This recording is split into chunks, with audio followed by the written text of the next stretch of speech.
আশা করি সবাই ভালো আছেন। তো আমরা যাচ্ছি হলো দেখেন, সবাই মিলে যাচ্ছি। আসলে কোথায় যাচ্ছি সেটা বলবো না।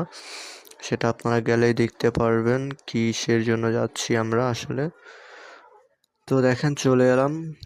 দেখেন আসলে আমরা এই জন্যই আসছি এখানে। এখানে অনেক বড় একটা অনুষ্ঠান আছে। তো কিছু রান্না বান্না করছে।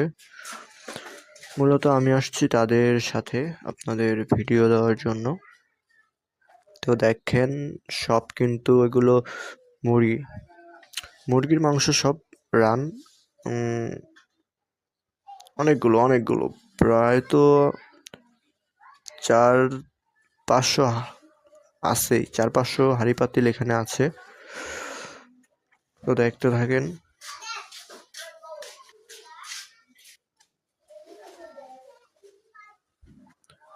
দেখতে থাকেন কি হয়। এখানে এক বড় ভাই কাজ করছে।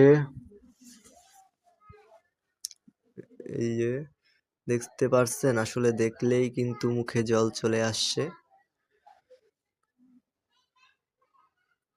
ওয়াও, দেখছেন আরো অনেক পাতিল আছে এখানে। এগুলো হলো তেল, এগুলো সব তেল। উম বড় ভাই কাজ করছে।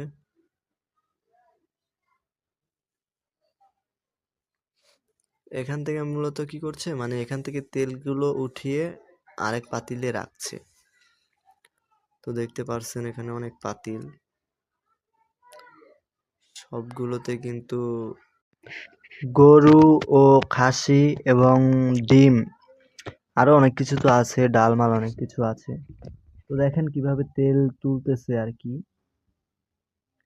আসলে এইভাবে তেল তুলে ওইখানে কিন্তু অনেক পাতিল কি বলবো। বড় ভাই কাজ করতে করতে হাঁপিয়ে গেছে। অনেক কাজ, অনেক পরিশ্রম করছে, তারা অনেক পরিশ্রম করছে। আসার পর থেকে দেখতেছি অনেক পরিশ্রম। আশেপাশে শুধু ড্যাক আর ড্যাক, এত ড্যাক আশেপাশে দেখেন, অনেক ড্যাক। আরো অনেকগুলো তো আরেক সাইডে আছে, এগুলো সবই ড্যাক।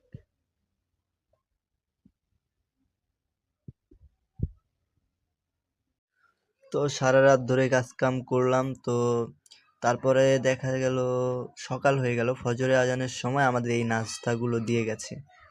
তো আমি ভাবলাম মিষ্টি প্যাকেটে আবার কি এগুলো, তখন দেখি না নাস্তা, একটা আপেল ছিল, তারপরে বিস্কুট ছিল। তারপরে খাওয়া দাওয়া শেষ করে আমরা এই কাজটা করলাম, মানে বাটির ভিতরে আমরা খাওয়ানগুলো প্যাকেট করলাম। তো প্যাকেটিং করা শেষ হলে আমাদের কাজ